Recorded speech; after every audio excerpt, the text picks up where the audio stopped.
All right. Hello out there. Can y'all hear me? Howdy, howdy, howdy. All right. Welcome to the Coaches Show here at the Queens Casino 1717 restaurant. Thank you all for coming out as you all normally do to support. Thanks to all of our friends, family, and fans who are tuning in on YouTube as well. Today we're going to talk with obviously Coach Everett Thompson. But to my right, as you can see, one of our newest members of the Zydeco, number 4, Ryo Namiki. Hey everyone, how's it going? Thank you for having me. Appreciate it. Absolutely. Thanks for being here, Of buddy. course, of course. Thank you. So we'll talk with Everett a little bit about this past week and it being opening week and just kind of his thoughts on it. But wanted to talk with Ryo a little bit because Ryo, you're quickly becoming a fan favorite around here. I'm pretty sure it's got something to do with dropping the gloves. But um, I wanted to kind of give the fans a little bit of a background on where you came from hmm and who you are and really how you got here. So let's take her all the way back to the beginning. Let's reel it back. Um, you were born in Japan, Right. Yeah. but you spent most of your time growing up playing hockey in Canada. Is hmm that correct? Yeah, I spent my youth hockey days in Canada. Okay, Yeah. where at in Canada were you Penticton, playing? Penticton, British Columbia. Okay, Yeah. gotcha. Way out west. So, hmm and I know the hockey team that you were playing for was Okanagan Hockey Academy, Yeah. correct? Yeah. Okay. Um, when did you end up making your way to North America from Japan? So I started going to Okanagan Hockey School Hmm.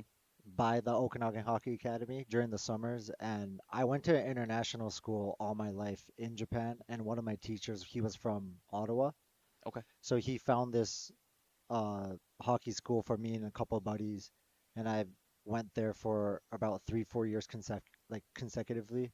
And after my third or fourth year, the academy asked me if I wanted to play there. So I was 13 when I went across there by myself. Holy cow. Yeah. Okay, very good. Well, you had been there for quite some time. What are some of your fondest memories playing over at Okanagan? I mean, just the competition you play against, like some of my friends that I played with or the team above me, they're in the NHL now. Like I played one or two games with guys like Michael Rasmussen, Oh like in wow. the Detroit Red Wings and stuff. So like just like the competition there and just like the whole environment with just all being 24/7 hockey is just something like I don't take for granted. Yeah. Yeah. What was the competition like and the travel like? Did you guys kind of stay in Canada, or did you guys get a chance being an academy to go to some pretty cool places? So we'd go to places down in like the States. We Hmm. cross the border, it'd be something like Washington State or Idaho. Hmm. And we'd go. I was in British Columbia, so the furthest I go would be Calgary. But my last year in the academy, I actually was able to go all the way to New Brunswick Oh, for a tournament. So that way was on the pretty. other side. Yeah, yeah, Yeah, yeah. very cool. All right. Well, you had a really cool opportunity after that to represent your home country, Right, yeah, Japan, at the U18 WJC. I believe you guys went to Italy for that. right, Is that right? yeah. Okay. How was that experience? No, it was amazing. I mean, like I didn't really know hockey was big in Hmm. countries like Italy too. So like being in a tournament there, actually like just representing your country and playing against the best of other countries, it's just like a unreal experience. Yeah. Yeah. Was playing up against some of those other teams, is it kind of similar to playing against different teams, in a traditional hockey sense where they've got different playing styles or different ways that they kind of go about things? Did you guys have to prepare for it that way, or was it just kind of, hey, let's go out and we play our game and go from there? Yeah, it's obviously like different countries have different playing styles, right? And Hmm. that's been taught like in their youth programs and such. And it was just cool to see like how Japan as a country, like how Hmm. they like identify themselves and like what they like how they want to play. So like seeing like the Japan style of hockey, like how much it works against like the other teams, that was a cool experience to have. Yeah, Yeah. and I believe you guys went undefeated in the preliminary rounds, Yeah, correct? 4 and yeah. 0. Okay. What ended up happening after that? So usually like when you're not in the top leagues, it goes like round robin type of Hmm. tournament. So like you don't really play in the finals. Hmm. So we were um number 1 all the way till we played against Hungary, which was undefeated at that time as Hmm. well. And since the head-to-head, and we lost against Hungary, so Hungary won that year. Gotcha. And the Yeah, winner of that whole thing ends up going up to that right, next right, group. yeah. Yeah. Okay. Very cool. Um, was that to that point, playing those types of players, is that some of the best competition you had in your career at that point? Yeah, very close to it, I'd say. Like the team I was playing for that year for the academy had some really good players, and then we're obviously playing against um the same competition. Hmm. Like it was like it was quadruple A midgets. So like that's the top of the age group. So like playing against players like that, it's just I thought it was a higher competition than the actual World Juniors. Gotcha. Yeah. Very cool. You eventually made the jump to the United States, playing some junior hockey here in the U.S. What made you want to come to the States to play junior hockey compared to staying up north in Canada, where you're a little more familiar and all that? So I actually didn't really have a choice because I couldn't play in juniors, like in the Canadian juniors, because like the import rule didn't really work. Interesting. So it was only Americans were considered imports. So European guys or like Asian guys like me from Japan, Hmm. um like the only way for us to play juniors was in major juniors, such as the dub or the Right. O. So Way up like top. yeah, so that's why I decided to go to the States. Gotcha. Mm. Okay. Now, how did you find your way to the USPHL? Was that kind of the league that you were shooting for, or how did that come about? Actually, there was a coach that came and watched the World Juniors in Italy, Cool. and then he found me there and asked me like if he wanted me to, if he wanted, um, if I wanted, sorry, Yeah. if I wanted to play for his team like my first year of juniors. Gotcha. And it Yeah. was kind of like an all European team, wasn't Right. it? It was actually we had the Okanagan Hockey Academy in Penticton, British Columbia, Yeah. but OHA expanded to Europe as well. They had one academy in the UK and one in Austria, and then the academy in Austria had a extension junior team in the States called the Okanagan European Eagles. So there was kind of a connection there as Interesting. well. So like with that connection and me being seen in the World Juniors, like the coaches like asked Yeah. if I wanted to play there. Very cool. Yeah, Well, you played at the premier level in the USPHL. You right. also had a cup of coffee at the NCDC Yeah. level as well. What was your experience with the USPHL? How did you like it? Um, it was a journey, like 3 years with 3 different Hmm. teams. And you're always trying to shoot up right to the NCDC or NOL, even like the Hmm. USHL, and then it's just been a growing experience, like a lot of ups and downs. But overall, I'm happy that the route I took. Good. Yeah, Well, you ended up getting an NCAA D3 offer over right, at right. New England College, is where hmm you started out, but you ended up finishing everything with Johnson and Wales University. What made you want to transfer to Johnson and Wales? So at New England College, I wasn't really getting that much playing time, um, than like what I thought I deserved, Hmm. and just some medical stuff happened, and then I was pulled out of playing. And then by the time I got back, it was just like I wasn't in a really good spot. So I just thought to myself, I need just a change of New scenery. start. Yeah. Yeah. And then so happens when I entered a transfer portal, Johnson and Wales were the first one to email me and just asked me if I wanted to come. So I just took a leap of faith, and the rest is history, you know? Yeah. Really cool. Yeah. Yeah, and you ended up being one of the top defensemen on that team for the final 2 years, if I'm recalling the stats correctly. As far as Right. just kind of playing time and things like Yeah. that, you're not necessarily Bobby Orr out there putting No, up no. points or anything, Yeah, but I wish. you're a pretty Right. stoic defenseman as Yeah. as we've seen. You're also you've whole life have been kind of used to colder climates when you're playing. You're up in Canada and you're out east, here in the U.S. Yeah. Now you find yourself down here in the South, hmm where if you walk outside, it's probably still 80 degrees outside. Right. How have you adjusted to living down here? It's only been a couple weeks, but hmm still, No, I love it. I mean, yeah, the cold is great. Like, I appreciate all seasons, but man, like, just stepping outside, I know. like at night, even just with the hoodie, even if it gets colder, you're just in a Hmm. hoodie, in shorts, and it's what, like almost November now? Yeah. Like it's unreal. Like yeah, I love it here. Thing I'm most excited about is Thanksgiving, being in t-shirt and shorts and sending Right. photos to my Yeah. family. That's what I'm most excited about. Um, so you were someone who, right from the very start of training camp, seemed to get under the skin of players. I'm not sure if it's just your playing style or what, but I mean, I recall going back to that very first game, you and Elijah Wilson kind of got into it a little bit, and obviously off the ice, it's let bygones be bygones type of a Hmm. thing. Hmm. But then we get to our actual games. Right. Mississippi comes to town, and they were kind of hacking and whacking at you from the very start of game one. And then game two, things kind of tumbled over. You ended up getting into a fight, our very first fight of the Yeah. season. So, what is it about your play that makes people want to take a stick to your face? I don't know how else to kind of put it. They just kind of keep coming at you.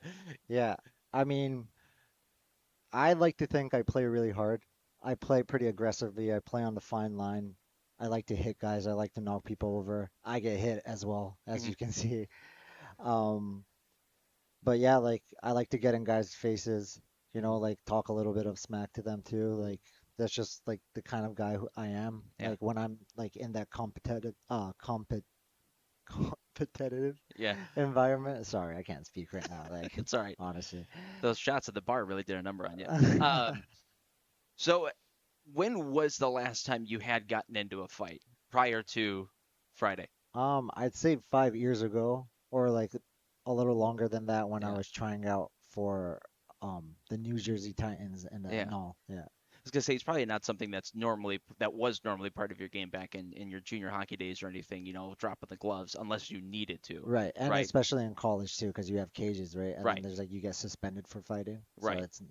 that's no fun. Well, 5 years later, how do you think you did in your first battle? I thought I did pretty well. I thought I held up my own.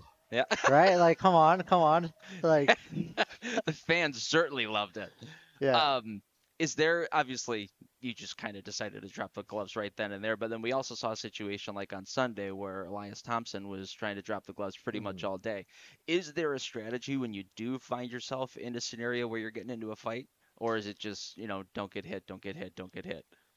Actually, like Elias was giving me a lot of tips, Was he? like during training camps of like how what you should do or what he does. So Hmm. that was very helpful. And then, he's like more of an expert on that than I am. I would say. Like and respectfully so. Yeah. Like, but for me, I was just like, man, like understand you're gonna get hit, like, and then just whoever is the craziest one wins, Hmm. you know? Yeah, that's right. Like, Go nuts. yeah, right. Right. Um, I don't think anyone is keeping track of this stat as of right now, but you are a shot blocking machine, to be quite frank. Is I that something appreciate that that. you've kind of always had in your game? That's kind of something that I started taking huge pride in my second year at Johnson& Wales. Hmm. So like you're just trying to when you first get in there, like I didn't really play that much coming from NEC going into Johnson& Wales, so like you're just trying to prove yourself, right? Hmm. And then like I just saw not that many guys were like blocking shots out there. And then one of my biggest thing was like, okay, well like at least I can earn my ice time on the PK if I became the best PK guy out there. Hmm. And I just kind of took pride in that, and I was able to get plus 60 block shots in both years, like Hmm. my two final years at Johnson Wales. So like, yeah, that's something I carry over even at this level right now. It's like, it's like, just put your body out there and just like a lot of like most of like your defensive ability comes from will. Yeah. So like, yeah, that's definitely something I take pride in a lot. Best offense Yeah. is a good defense, right? Right. Yeah. Absolutely. And kind of going off on that tangent, would you call yourself a strict defensive defenseman? Because I mean, we're 3 games in, you've got 2 assists already, and Hmm. today at practice, I know you were working after practice on some drills trying to get pucks on net and things like that. So, would you say you're more of a strict defensive defenseman, or are you trying out the offensive stuff too when needed? Yeah, like I'm definitely I'm more of a defensive minded like defenseman.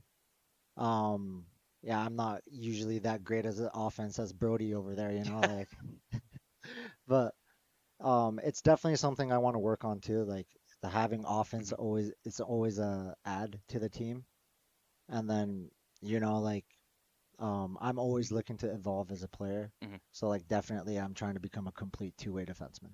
I like it. Yeah. Well, we're early on in the season, but what are some of the expectations that you set for yourself? Um, I just want to play the right way. I want to keep evolving. I want to keep getting better. Um, I want to play the heart out for the guys on the team Mhm. and for the fans that keep coming to watch. And yeah, just win some games. Mhm. Yeah. How did you enjoy your first weekend over at Raising Cane's River Center? Oh, it was surreal. Like, once I'm in the game, I didn't notice too much of the crowd. I'm like Mhm. super dialed in the game, but like, Zoned in. Yeah. yeah, but like before, like as I was warming up outside of the rink and just warming up on the ice, like starting lineups, national anthem, everything, I just look around and it's just something that you like can't take for granted, you know. Yeah. It's amazing. Yeah. Good stuff. Yeah. Good stuff. Well, we're excited to see you back on the ice this Friday and Saturday, and we'll definitely catch more from you. Ryo Namiki, everybody, number 4. Thank you guys. Thank you for having me. Awesome. Thank you so much for Appreciate being it. here, buddy. We're gonna head to a quick commercial break. We'll be right back with Coach Everett Thompson right after this.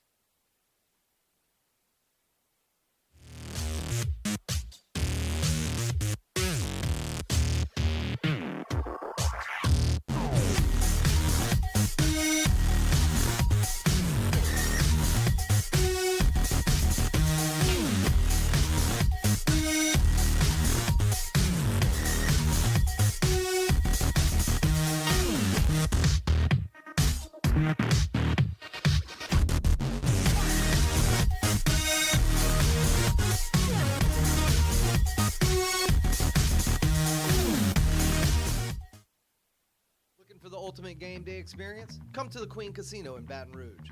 Wall-to-wall TVs mean you'll see every touchdown in HD. Place your bets and feel the thrill of every play with our DraftKings Sportsbook. The Queen Casino, where every moment is a win.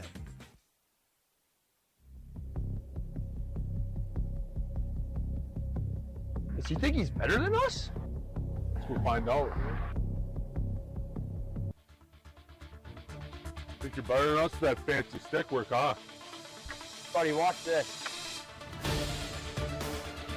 Yeah, you got good hands. But watch this.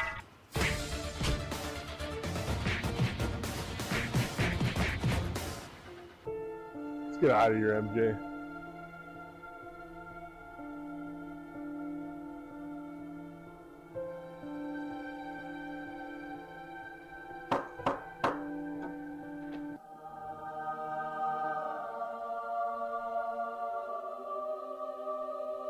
Hey, I'm Dr. Donald. Scott. Come on in, Scott. Thanks. Scott, you ready? All right, you can have a seat right here. All right, Scott. We're going to get you all fixed up today, okay? A few moments later. All right, Scott. Good as new. Thank you, Dr. Donald. You're welcome. Welcome to Advanced Dental Care, official dentist of the Zydeco hockey team. Whether you're a hockey player or not, we can give you the perfect smile. Don Seafood, our weekend brunch isn't just a meal. It's the moment you've been waiting for all week.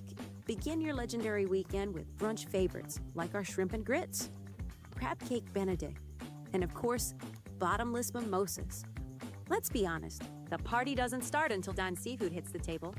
From our team at Don Seafood, we want to thank you for the past 90 years and cheers to many more together.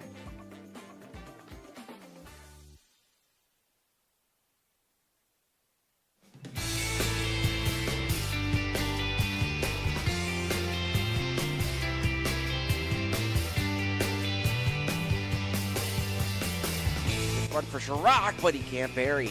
Chirac grabs it back, curls away from his check, in behind the net, picks it up on his stick, and he gets the Michigan! Scott Chirac, a highlight reel goal!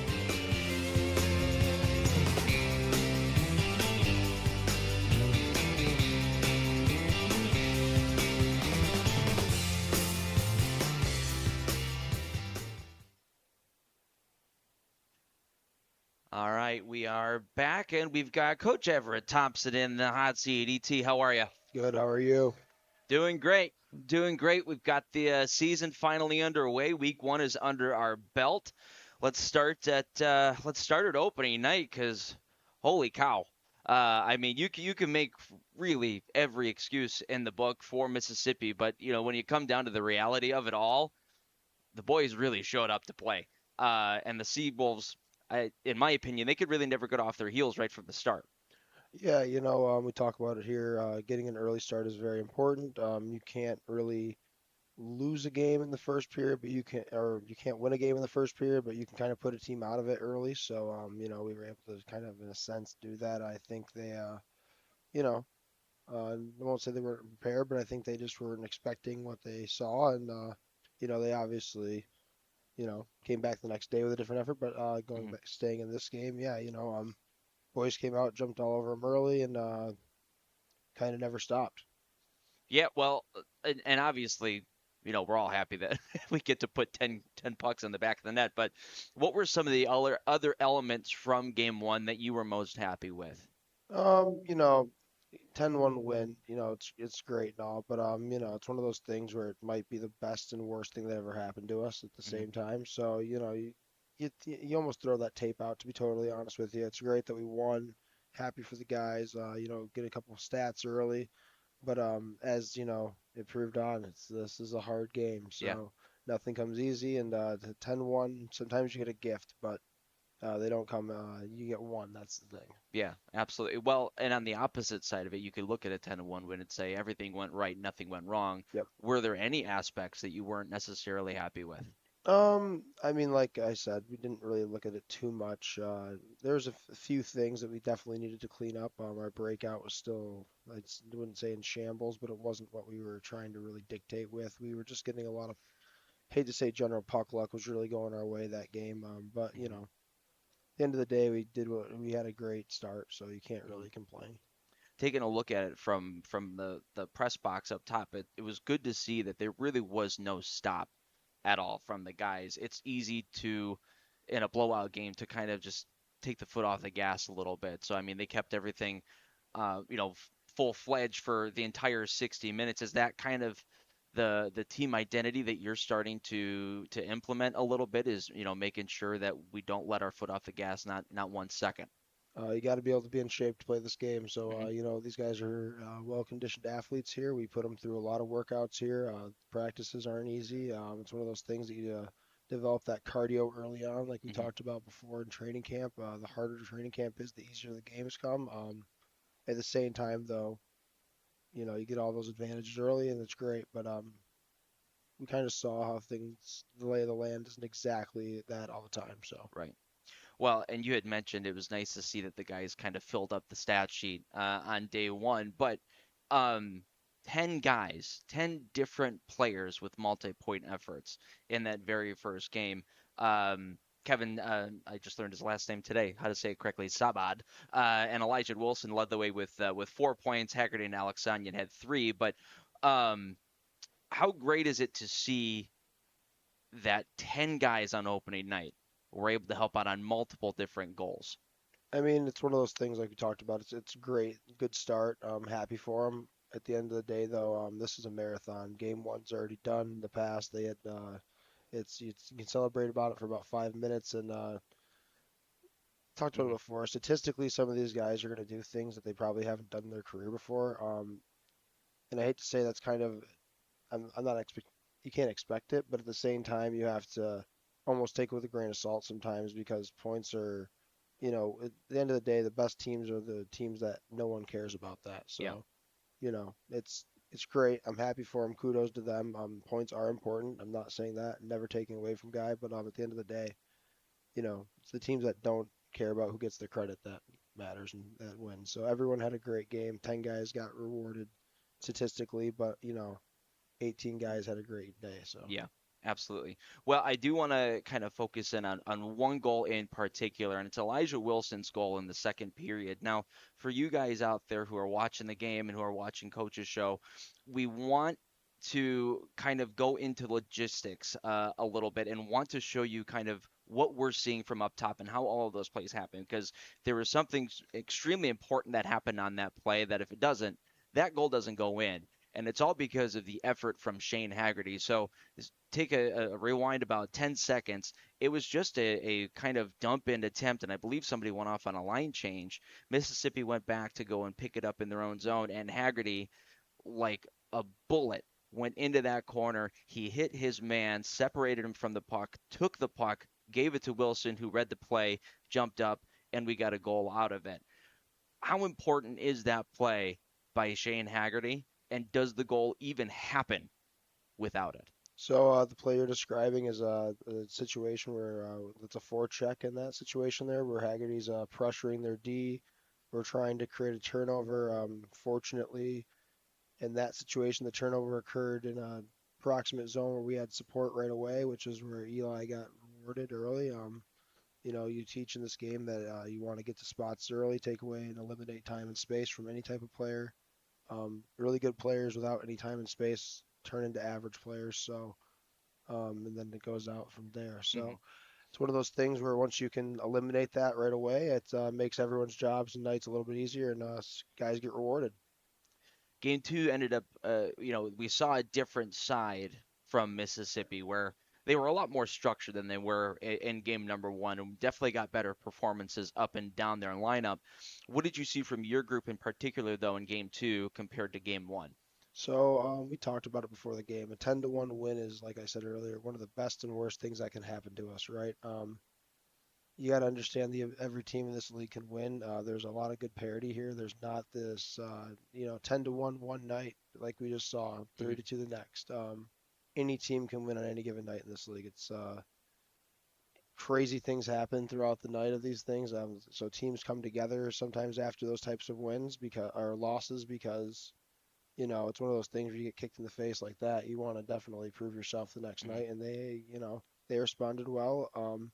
With us, it's one of those things where when you have one of those victories, it's really hard to come out the next day and take the opponent the same way you did the night before. So we learned a lesson, very valuable lesson early on. We left some points on the boards that we definitely are going to hopefully not regret later on in the season. But, as this marathon progresses, you're going to learn about ourselves throughout the whole thing. So it's one of those things where we'll take that early on. Early lesson now in October is good to teach us later and when we need it later in the season. Right. Well, and it was a frustrating game on a couple of different levels, but once again, the guys showed that they were not going to back down. They were not going to give up on the game or anything like that, and they continued to claw back into the game. So even though you didn't get the result that you wanted, how happy were you with the effort on Friday night?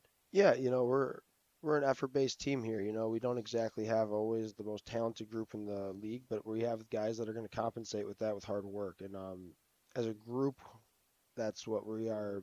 That's what our culture really is hard work, coming to the rink for a full 60. We proved it on Thursday there, we can play a full 60. And like I said, we weren't exactly even on the same page then. I think we were on a better page about halfway through that second game.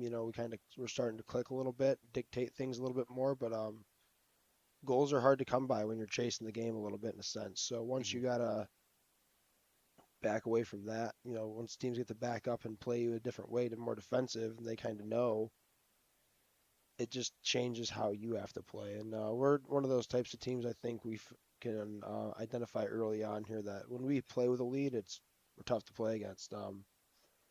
Chasing wise, we're still learning. So we definitely showed some resilience here early on in the season, which is great to see. But ultimately, we want to dictate a little bit more still. I'm glad you had mentioned that you kind of saw a turning point in the second period about halfway through there. And in my opinion, I think we're talking about the same thing. A huge turning point was that 5-on-3 penalty kill for about a minute and a half in the second period. It seemed like the guys got a huge jolt of energy from not only that, but Ryo dropping the gloves as well. Yeah, those are moments that they're big momentum shifts, right? Yeah. 5-on-3 is one of those things where typically if you don't score on a 5-on-3, the other team gets rewarded.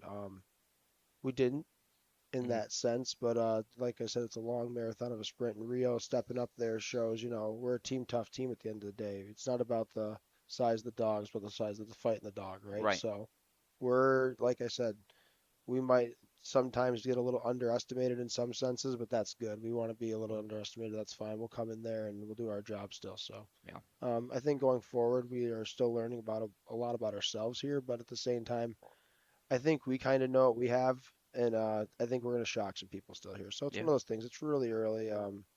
We know what we have in the back of our pockets here, so we got to just kind of let things play out a little bit here. We're still making some early mistakes. That is fine. As a group, we're new. A lot of new faces to the system and whatnot. So Yeah. early mistakes is okay. And we kind of talked about that last week at the Coaches Show of, a lot of the stuff that you see early on in the season, you want to take it with a little bit of a grain of salt, right? Things could be quite inflated early on in the season. So, nice off day on Saturday just to kind of get away from the rink and, let the body rejuvenate a little bit. But we ended up seeing the moccasins for the very first time on Sunday. And from the very first few minutes of the game, it looked like we were almost getting a carbon copy of Thursday night. Offense took off and grabbed a 3-0 lead. Was there kind of an emphasis pregame on getting a hot start? I think every game will have an emphasis on getting start right away. Teams that sleep the first 5 minutes have a hard time waking up throughout the game. So right away, we should always be awake and alert for these games. You got to play the full 60. We woke up right away. Obviously, we executed well off the hop, which is what you want to see. And it's one of those things where we're still learning here. So 3-0. I believe they got it to 3-1 before the end of the first there. You don't want to see goals happen in the last 3 minutes of the period. Generally, that's like a rule as you get higher up in the levels. Like it's even lesser and lesser. It's one of those things where you hate to see it, but it's we responded well, I believe. It's just it's a long game. Yeah, and that one goal that we did give up in the first period ended up being a power play goal. The first one that we had given up all year long, and at the end of the weekend, we're still sitting at 92% on the penalty kill. So it's been a really good start for the PK groupings. What has been the secret to success for those guys so far? Well, I mean, the one goal we let was actually a 4-on-3, which structurally we haven't even gone over yet. You don't generally see that a lot, so it's really a hard thing to even. You don't generally practice it a ton. You might see it twice, maybe 3 times a month if in the season, maybe 4 times throughout the entire season. It's one of those things we definitely will go over, but at the same time, success comes from our structure and our communication right now and our buy-in and trust. So those 4 things are the ingredients to how that. Yeah. PK is a pure attitude thing. It has nothing to do with skill. It's all will. Generally, you don't see teams put their most skilled guys out there. We're one of the teams that actually is pretty lucky that our back-end guys all can pitch in and chip in, and they set their egos aside for 2 to 4 minutes depending on what it is, and everyone pitches in, which is right away early on you want to see. Yeah. Well, after the first period, it was 3-1. After the second, 4-2. Both teams traded goals in the second period. Things kind of evened out, I would say, as the game went along. But Monroe really kicked it up a notch to start that third period. It was only about a 4.5-minute span, but not only were they able to tie it, but they were able to jump ahead and take the lead. So what did you see in that opening 5 minutes of the third period? Kind of what we talked about early. We sleptwalked there for the first 5 of that, and Monroe had that kind of in the first 5 for them. So comes back to playing the full 60. We're a group that's still learning that. We've proved we can. We're still finding the full 60, and it's going to come. It's one of those things where we're making young mistakes here. We had a few little breakdowns that we're going to go over that type of stuff. End of the day, though, they have some guys that can put the puck in the back of the net if you give them that time and space to do so, and they did. And kudos to them. They did their job. I liked our effort at the end there, though. I'm sure we're going to get into it there. We did have some resilience, and we showed some fight, even with that lapse there. We unfortunately had to make a goaltending change. We still trust Stevens. He's played for us pretty well over the last course of a little bit of a sample size last year and this year. And, hey, we got to play better in front of him a little bit too. You got to help him out. So it's one of those things where it's not just on him. It's a whole team. Sometimes you got to just take that, switch and take a little breath and, all right, we got to regroup as a unit. And, we did. I thought the last 15 or so, we kind of went back to our game. I think we hit our 1 or 2 posts. We probably deserve 1 or 2 power plays that we didn't get. Probably got a penalty kill that we didn't deserve. At the end of the day, it's hockey. Game mistakes. We left it on. We kind of left it to ourselves there to let it get to a shootout. And it's one of those things where we got it to that point, which was good. We showed that resiliency that you want to see, but at the end of the day, we know we kind of, like I talked about earlier, left some points on the boards, and you don't want to do that early on. But like I said, it's an early mistake to make. That's fine with a young group, especially guys that are still finding themselves here. So. Yeah. Well, Elijah Wilson ended up tying things up with a power play goal of his own, his third of the season. Took us to overtime, 3-on-3 for 5 minutes. That's a lot of space out there. What are some of the most important things during overtime that you absolutely have to accomplish in order to be successful? Overtime is a little bit different. 3-on-3 open space, still obviously the same rules, but I call it's roller hockey time. This is where the guys that can puck possess, pull guys in, maybe turn up with their wheels a little bit different. You have so much more space to be creative. You want to get your guys you trust defensively still out there, obviously, because you don't want to give up the big play, but at the same time, you really we got some guys that play both sides of the ice here right now that I trust, and when they do get the opportunity to turn on the offense, unfortunately we didn't get to see it, but I think we had 3 or 4 grade A chances. So it's just one of those things where the puck will fall in for us once in a while. Didn't fall in for anyone in that situation, so it's one of those. I think we gave up a breakaway, and Colgan made a big save there to keep us in it even. So it's one of those things where you hope the puck falls for you, but it's all about puck possession at the end of the day. They're in overtime. Yeah. Well, and that's, like you said, that's hockey. That's going to happen. We're probably deserved an extra point in that game. But there's also going to be games down the road where you sit there and go, how on earth did we win that hockey game, right? So, exactly. But after all is said and done, we're 1 week in. It's a 1-1, 0-1 record. What kind of grade are you giving your team right now? Letter grades, I don't like to do school stuff like that. I think we're setting fine. We know what we have to fix now, and I think seeing 2 opponents that we're going to see a lot throughout the season is important, especially early on. Seeing what we're going to have to go against lets the guys kind of see, you get a little confidence in some things, and then, we also, like we talked about, got to look within and fix some things. And I think we're, 1% better every day. We're not going to fix this overnight, and we don't have to. We have a lot of good things going for us right now here as a unit, and I think we're still coming together. Guys are still getting to know each other a little. It's still very early here. It's a long season. It goes by quicker than you think at the same time, so you do kind of have a little bit of urgency here to, the teams that I talk about, if you gel early, it makes things way easier throughout the course of the year. The teams that don't find that, core group and that camaraderie until January, and you see it in the NHL and all those teams, you can find those sparks, and it's great when you find them. The earlier you find them, though, it's just one of those things where if you can find it early and ride that out, find it. So. Well, good first week overall. We're going to head to a commercial break real quick. We're going to come back and preview this upcoming weekend where we got a home and home with Mississippi. You're listening to the Coaches Show live from Queens Casino.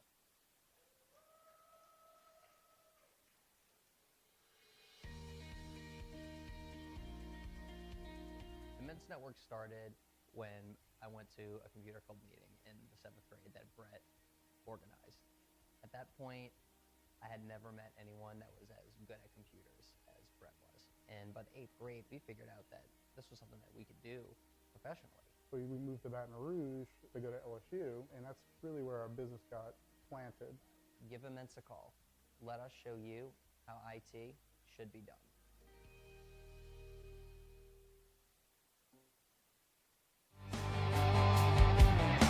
So come on, show me what you got. You dancing with the juggernaut. I done had to fight for every last damn thing I got. I don't care about your feelings or if you understand me. All these things that I do to feed my family.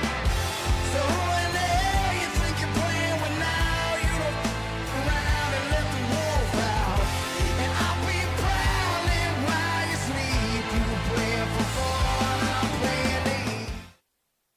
Ultimate game day experience? Come to the Queen Casino in Baton Rouge. Savor game day platters and snacks, plus drink specials at 1717 Kitchen and Cocktail. So come out for game day and let our team make you the MVP. The Queen Casino, where every moment is a win.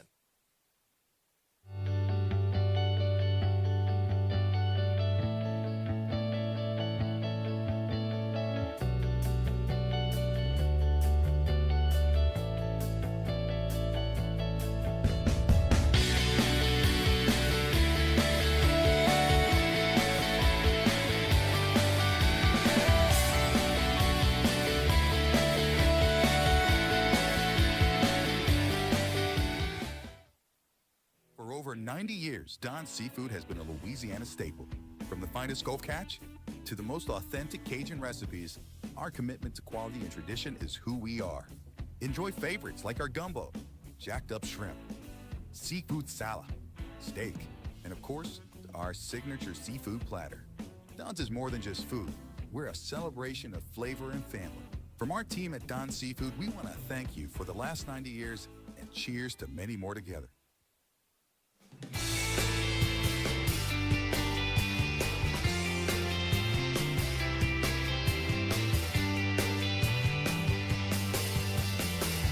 Run for Chirac, but he can't bury.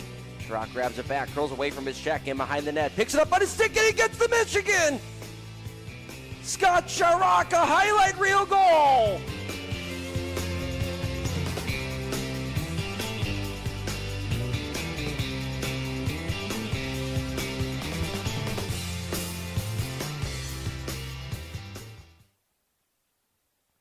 Welcome back to the Queens Casino, everybody, for the Coaches Show. Andy Poetzinger alongside Everett Thompson. Everett, so looking ahead at this weekend, you know, one of the biggest positives that I'm looking at this point is just the overall offensive output. You've got 13 different guys who've been able to score a goal so far. That's got to put a huge smile on your face. Like you talked about earlier, these guys are going to get rewarded for their hard work. Success comes from preparation, and these guys are prepared. They're putting in a lot of effort here in practice and throughout the week at the gym. So you're always happy to see these guys get the statistical reward, you know? Well, a big line for you has been that Wilson, Haggerty, Sabad line. They're responsible for 13 points in those 3 games. They're also combined +9 as well to start out the season. So what has made them so effective, that line specifically? Each player individually brings something different to the table, and it's one of those things where early on you want to find different pairings of different guys. They're one that I looked at earlier and kind of clicked in my head and wanted to see how it worked. And from day one, you talk to the guys as well. You know, did you like playing with so and so? How do you think it went? You have those conversations. Sometimes you go, okay, it works out. Sometimes take it with a grain of salt. And there's one of those where instantly all 3 of them kind of clicked, and they're like, yeah, I kind of like so and so. And yeah, so they're kind of our little cone headline now. Kind of, they're gelling early on here, and steady Eddie. You don't got to really worry about them too much. They're, like I said, they're all 3 totally different players and totally different people. So it's funny to kind of get them together and get them going. And they all complement each other in different ways too. So it's nice to kind of see just a perfect mesh of a line, especially early on in the season, like we had talked about. Special teams in general has been really impressive for this group. The PK we had obviously talked about, but power play has also been pretty stellar. 31% is the clip so far. What is making the power play so successful at this point? Generally, I honestly didn't even know it was 31%. So that's it's one of those things where you're happy that it's having success early. We have a 5-on-5 mentality, so just having one less guy out there makes these guys thrive on that chance to pounce on some points. You know, it's one of those things where they recognize they get some extra time to make a play, and we got some guys that can, like I said, they can put the puck in the back of the net here. So we're a couple practices into the week, and got MJ Graham back on the ice. How's he feeling? How's he progressing? I think his 2 weeks off, he got a little injury there early on. I think his 2 weeks off was kind of tough to come back to the first days of cardio. We call it a culture day. One of those things is hard work. They had to go to a skate and then through a hard cardio workout. It's one of those things where right now it might stink, but it'll be way better down the road. So yeah, you had mentioned at yesterday's practice that you wanted to see some better puck management overall. What exactly did you mean by that? We talk about not giving away free pucks, so just putting pucks in good spots for your teammates, setting them up for success. We like to talk about don't throw your problems on the people, right? If a quarterback in football, if he's scramble, you can't just throw a ball to someone that's not prepared for it. So it's the same concept as that. So, you just don't throw away your problems. At the same time, you sometimes just got to eat the puck. Sometimes quarterback has to eat a sack. It's just one of those things where know when to take the risks and when to just, go back to your drop down option. And it's okay to sometimes just take the sack. It's fine. In hockey, we you call it make a battle on the boards. It's one of those things where it's not always the exciting play per se, and sometimes it's a little harder to do, but it's at the same time, it's the safe play. So just learning those little intricacies throughout the season. The good teams at the highest levels manage the puck at a very high rate. First game, we managed the puck pretty well, put ourselves in success. We didn't have to do the systems as much because we were puck managing well. At the same time, throughout the course of the game, you're going to get tired, and that kind of showed up in our mistakes throughout the last two games. So it's one of those things where we'll get better at it. It's one of those things you got to learn it. So every team, every program kind of has different concepts for it, and we're still kind of teaching ours throughout the year too. So it's just one of those things that you work on. I know today a big emphasis was also getting some net front presence as well, and making life a little bit harder for the goaltender. I think I had mentioned it on Friday's game. He played a great game, the goaltender from Mississippi Hussey, but he also saw quite a few shots pretty easily. So what is the importance of getting bodies to the net and making life difficult for the goaltender? Oh, that's offensively, that's your bread and butter. Teams that take away the goalie's eyes and make it hard on him, they generally can find like we said, those 10 goals. Can't promise that, but teams that can get in front of the goalie a lot generally put up some decent numbers. It's just one of those things where it pays big dividends throughout the year. It might not be generally giving you everything you want right away, but throughout the course of the season, you'll find that guys will just going to that hard area. It's naturally one of those things where it's like, it's a beehive. You see it, you don't want to put your face in it, right? It's, you're going to get stung, but as soon as you can get over that initial fear, you can kind of start digging for some honey. So sometimes you're going to get stung digging for honey, but it's one of those things where you got to go to the Reward hive. pays off. Exactly. Yeah. So you just got to go to the hive sometimes. So it's just, you're going to get stung once in a while, but you'll get rewarded. Being from Michigan, was video session just a compilation of Thomas Holstrom sitting in front of the net? Not yet. We haven't introduced Big 96 yet, but yeah, he's one of the best to ever do it. It's steady Eddie. You don't have to necessarily worry about where he's going to be. The net front guys, once they establish themselves in that role, the guys that take pride in doing it, it's not always the prettiest thing. It's not always the most fun, but those guys generally can find 3-4 extra goals a year just by going there. So absolutely. All right, so let's look ahead at this weekend. Friday night, we're at home against the Seawolves. It's a 7:05 puck drop, and then we head out to Mississippi on Saturday for our very first road game. What exactly are you looking for out of your group this weekend? What's the biggest thing that you want to see them excel at? We're working on still coming together here, playing as a unit, playing our style for the full 60. So we really want to see a full 60-minute effort here of, this is a team where everyone's got to play two-way hockey here. So we're trying to see everyone pitch in defensively, which ultimately will lead to another, hopefully, big offensive put out for the weekend here, It's one of those things where at the end of the day, though, we want to make sure our D zone is our most important zone. So we want to help the goalies out as much as possible, and it all starts from there. And then, offense is a reward. So yeah, and it's not the longest trip in the world going to Mississippi. It's only about 2.5 hours, and we know we're going to have our road crew out there. But how do you avoid getting travel legs? I know it's, like I said, not the longest trip in the world, but you want to have a hot start. You want to get off on the right foot. So how do you kind of avoid, getting those bus legs? Oh, these guys are professional athletes. At the end of the day, they got to take care of themselves. They know what it takes to prepare for a 60-minute game here. So we trust in them to take care of themselves. It's a 2.5 hour bus ride. That's pretty easy for these guys. So we know what's happened here in our neck of the woods, but have you been able to kind of follow along a little bit as well as to what's going on outside of here in the league? Oh yeah, everyone's talking. You can see everything. Thankfully, it's all on YouTube. So anything that's kind of caught your eye from any of the other teams, any other games, or anything like that so far? I think Watertown's surprising a lot of people early on. That's one of the things that I think is to take a little note at. Probably a little underestimated. Binghamton. Yeah, early on, and I think the usual suspects are kind of added. I think Athens is the new shark on the block kind of type of thing to look out for. I think they're a little bit known to. If you look at the roster, you kind of should expect it, but it's the same thing. Usual suspects. Columbus is going to be good. We got to see how things play out still for a few weeks, I think. Right. Very good. All right, we're going to head to our last commercial break and wrap things up right after this. You're listening to the Zydeco Coaches Show live from the Queens Casino.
and big turnover in crystal clear HD.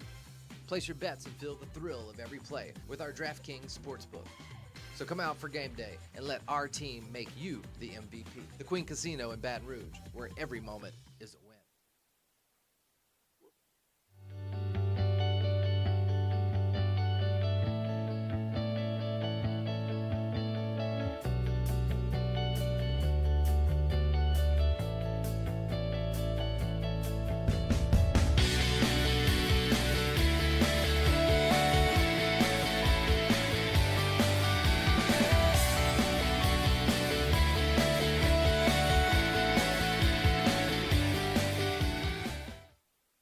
For over 90 years, Don's Seafood has been a Louisiana staple. From the finest Gulf catch to the most authentic Cajun recipes, our commitment to quality and tradition is who we are. Enjoy favorites like our gumbo, jacked up shrimp, seafood salad, steak, and of course, our signature seafood platter. Don's is more than just food. We're a celebration of flavor and family.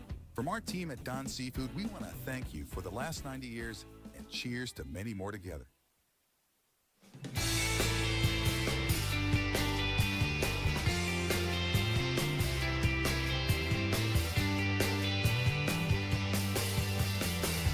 Run for Chirac, but he can't bury. Chirac grabs it back, curls away from his check, in behind the net, picks it up on his stick, and he gets the Michigan! Scott Chirac, a highlight reel goal!